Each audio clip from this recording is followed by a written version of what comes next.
30분 동안 포핸드를 연습했다면 30분 동안 백핸드를 연습하라. 절대로 한쪽 샷에만 치중하지 마라. 전설의 테니스 선수 빌리진 킹이 남긴 말입니다. 영화 빌리진 킹 세기의 대결은 성평등을 위해 싸우는 빌리와 성 정체성에 혼란스러워하는 빌리를 정확히 반씩 다룹니다. 이번 주 무비썸에서 다룰 영화 마이클 잭슨의 빌리진이 아닌 발레리 페리스와 조나단 데이턴의 The battle you've all been waiting to see. 빌리진 킹 세기의 대결입니다. 안녕하십니까. 무비썸 시간입니다. 이번 주 다룰 영화 빌리진 킹 세기의 대결입니다. 네, 빌리진 킹 하면 테니스 영화로 알려져 있었고요. 사실 테니스가 굉장히 보수적인 경기거든요. 그리고 보통 경기 윈블던 같은 거 보고 있으면 심판이 제일 많이 하는 말이 플리즈입니다. 좀! 우리말로 하면 좀! 네. 조용히 막 시끄러우면 선수들에게 집중하게 하기 위해서 플리즈라고 외치는데 그게 굉장히 보수적인 어떤 룰을 가지고 있고 그런 경기여서 한편으로는 또 그 맛으로 정적 속에서 공이 왔다 갔다 하는 걸 듣고 있으면 굉장한 또 이상한 기분 같은 게 들거든요. 그런 재미로 보는 게 아닌가. 자, 이제 썬포인트를 통해서 영화의 매력을 하나씩 들여다보겠습니다. 첫 번째 썬포인트, 9천만 분의 2.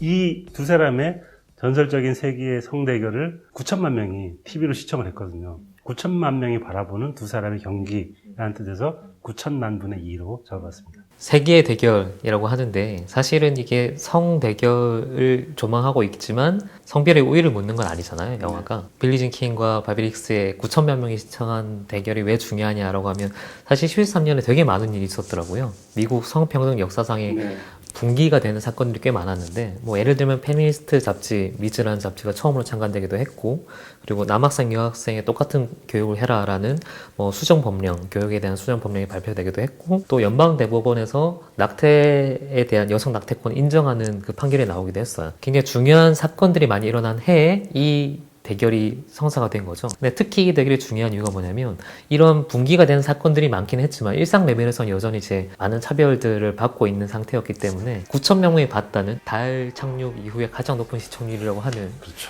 9천만 명의 이목이 모이는 대중적인 사건이 이 분기를 만들어주는 어떤 움직임, 에너지의 어떤 촉발점이 된 거죠. 9천만 하면 사실 실감이 잘 안 되는데 9천만 명이 자라가지고 지금 많은 미국의 사회를 이루고 있고요. 여기에는 사실 오바마 대통령도 포함이 되어 있습니다. 네, 오바마 대통령이 빌리진 킹을 만났을 때 그런 얘기 했다고 하더라고요. 12살 때 나는 이 경기를 실제 TV에서 봤다. 그리고 그 경기를 보고 내가 두 딸들을 가르치는 아주 큰 중요한 방식을 그 경기를 보고 결정을 하게 됐다는 얘기를 했더라고요. 그런 면에서 많은 사람들이 이 경기에 감화를 받았고 어쩌면 이게 시대를 바꾼다는 게 직접 나서서 뭔가를 개혁시키는 것도 있겠지만 장면에 함께 있었던 사람들의 생각을 바꾸는 것도 굉장히 중요한 일이었겠구나라는 생각이 들더라고요. 뭐 사실 승패가 그렇게 중요하진 않을 수도 있는데 대결 자체가 중요한 건데 또 이제 여성이 이겼다는 게 또 굉장히 중요한. 스포일러 좀 얘기하셨어요.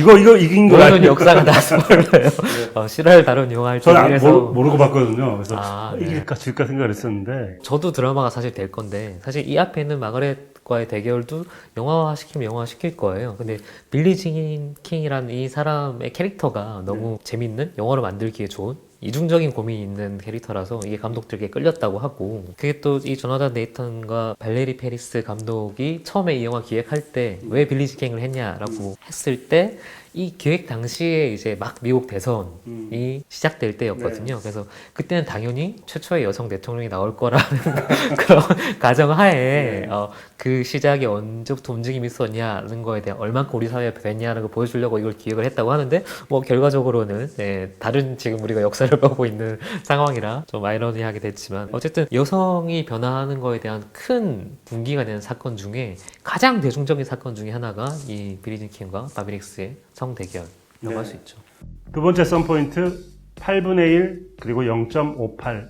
8분의 1은 이때 여성 그 테니스 선수들의 상금이 남성에 비해서 8분의 1밖에 안 됐다는 의미이고요. 0.58은 그 당시에 남자들이 1달러를 받을 때 여성들이 58센트를 받았다고 하더라고요. 지금은 사실 많이 좋아졌다고 하지만 아직도 79센트예요. 그만큼 여권 신장이 정말 힘든 과정을 거치고 있구나라는 거를 딱 숫자로 보여주는 것 같습니다. 실제 또 엠마 스톤 이 역할을 맡은 엠마 스톤이 할리우드 내에서의 여자 배우들의 출연료에 대한 운동들을 하고 있고 이 영화 만들 당시에도 여러 가지 공적인 발언들을 많이 하고 있기 때문에 그런 좀 상징적인 의미도 있는 것 같고요. 영화 시작할 때 이제 빌리진 킹이 문제를 제기하면서 여사 테니스 협회를 만들잖아요.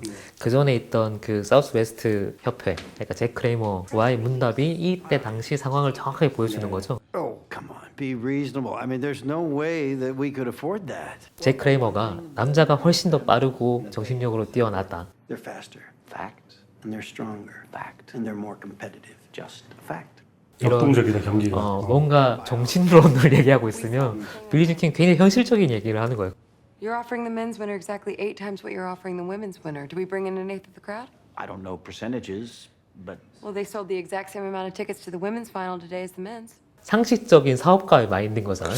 근데 그걸 반대하는 쪽의 이 주장들이나 근거가 오히려 훨씬 더 정신론적인, 반대로 얘기하면 별다른 근거가 없는 거예요. 심리적인 저항에 가까운 거죠. 그러니까 사실 잭 크레이머와 바비 릭스가 똑같이 거의 비슷한 주장을 하고 있는데 왜 남성이 더 우월한지에 대한 합리적인 근거를 얘기하지 않아요. 근데 실제로 사실 지금도 미국에서 임금 격차가 나는데 왜 임금 격차가 나는지를 확인을 해보니까 남자니까. 이게 사실 답이에요. 지금 현재로서의 답인데 이걸 어떻게 하면 바꿀 것인가가 사실은 굉장히 중요한 화두일 텐데 그 중요한 화두에 중요한 질문 하나를 던지는 영화가 바로 이 영화가 아닌가. 그래서 이 영화 오락적으로도 굉장히 재밌고 집중력 있게 끌고 나가는 게 뭔가 이런 여권 신장에 대한 드라마를 메시지화시켜서 투사하려고 애쓰지 않아요.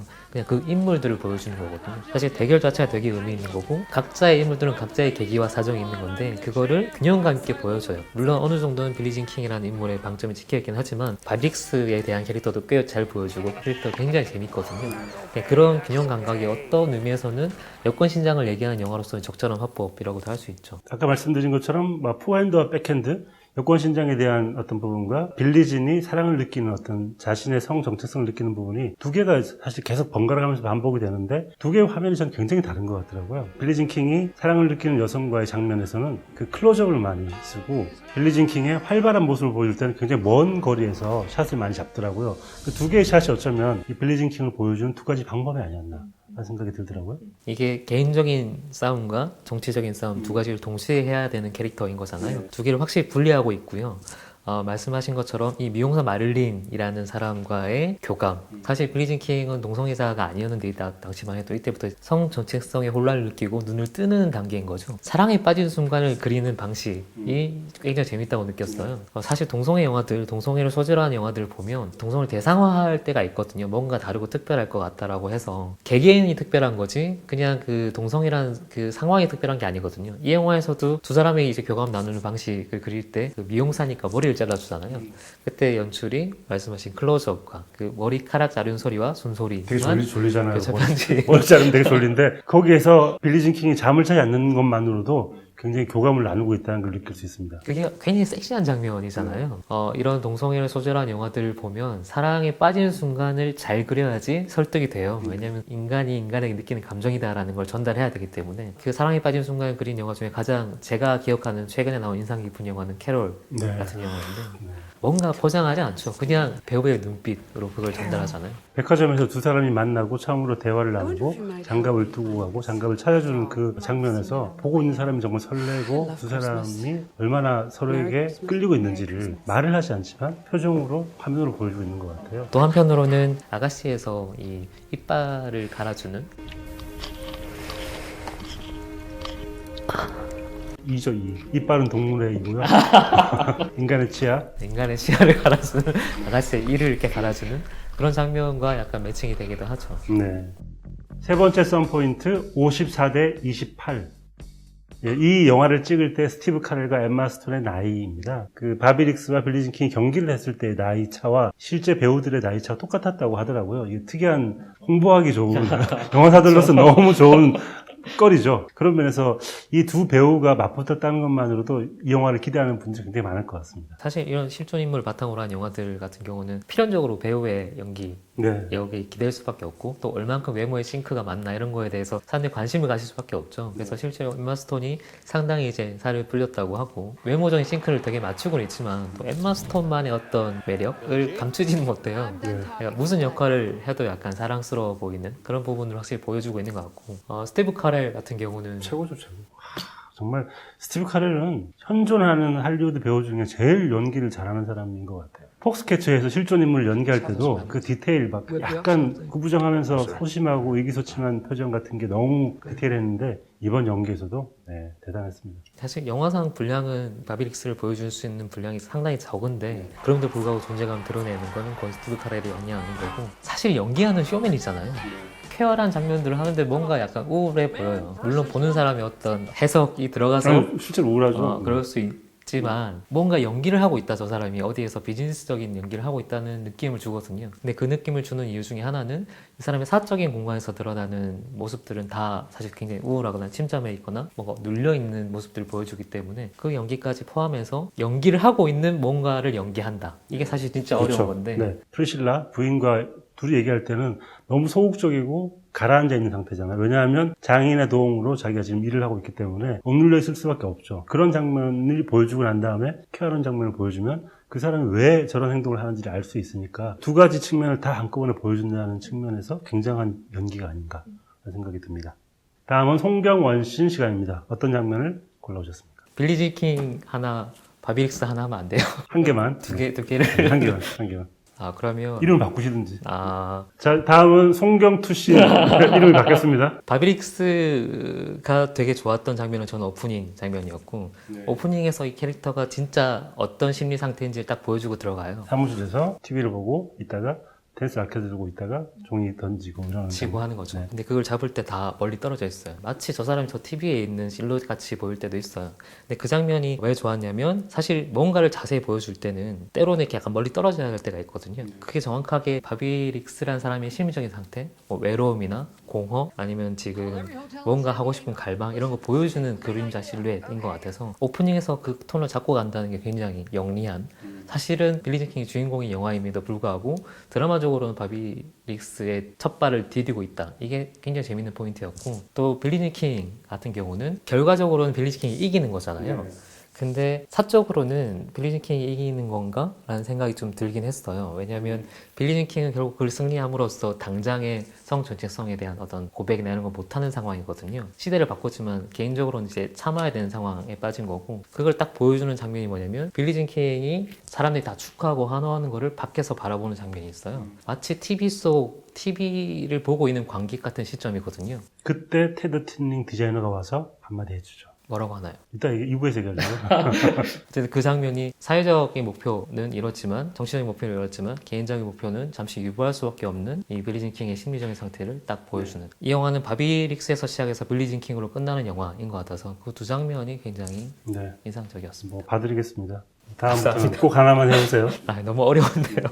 다음은 이기대 시간입니다. 이상하게 기억나는 대사. 오늘은 의미심장한 대사를 꼽아왔습니다. 경기를 앞두고 중계 캐스터가 빌리진 킹이 등장하니까 이런 멘트를 합니다. 빌리진 킹 선수, 안경만 벗고 머리를 기르면 헐리우드에서 오디션을 봐도 될 미인입니다. 라고 하는데 라라랜드예요. 라라랜드 오디션 보는 장면 있잖아요. 머리를 기르고. 이게 라라랜드의 약간 오마주 혹은 인용을 하는 그런 장면이구나 라는 생각이 들어서 꼽아봤고요. 그리고 한편으로 이 대사가 왜 중요하냐 하면 우리가 여성을 바라보는 시각 자체가 그대로 보지 않고 뭘 바꾸면 좋을 것 같다. 아, 저 사람 안경만 벗고 어떻게 하면 되게 예쁠 것 같은데 실제로 그대로 있는 자체로 예쁜 사람이고 아름다운 사람인데 꼭 뭔가를 바꿔야만 좋다고 생각하는 이 시각 자체가 굉장히 시대의 시각 같은 게 아닌가 라는 생각이 들어가지고 요 대사를 제가 뽑아왔습니다. 한편 저는 그 얘기 들으니까 약간 뜨끔한 게 약간 동의했거든요. 아 그래 스티븐 카렐 같은 경우는 완전 바비릭스처럼 보였는데 이 엠마 스톤 같은 경우는 여전히 엠마 스톤의 어떤 예쁨 아니면 캐릭터의 느낌들이 남아 있었다고 생각했는데 그 대사를 딱 하는 순간 아 그래 정말 헐리우드 여배우 같네라는 생각을 잠시 했었어요. 근데 그 말씀을 해주시니까 저도 어떻게 보면 약간 남성 중심적인 사고에 되게 편하게 젖어 있는 그런 거 아닌가라는 생각도 지금 문득 드네요. 이런 구체적인 이야기와 함께 자세한 이야기를 2부에서 더 다뤄보도록 하겠습니다. 이 영상도 보세요.